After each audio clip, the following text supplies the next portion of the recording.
একটা হাদিসে এসেছে নবীজি অনেকক্ষণ সেজদায় পড়ে আছেন। সাহাবীরা অপেক্ষা করছেন।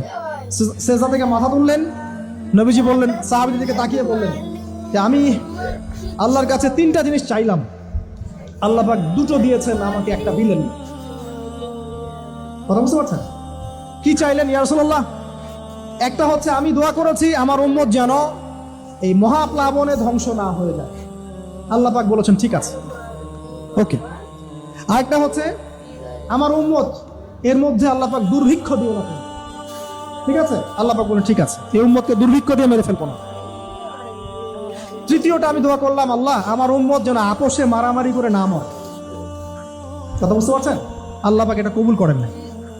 আল্লাহ পাক এটা বলেন নাই যে ঠিক আছে দিলাম, বরং এই উম্মতের মধ্যে একবার তরোয়াল উঠলে এটা নামবে না, চলতেই থাকবে। দেখেন চলছে না বাস্তবতা। এই যে শেষ জামানা হারাস করছে কত ঘরে ঘরে মানুষ এখন বাইরের সিরিয়ালগুলো দেখে তার ট্রেনিং শিখছে।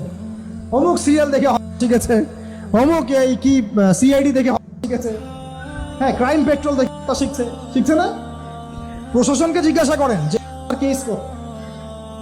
মানুষ করার জন্য যাররা পরিমাণ এখন বুক কাঁপছে না।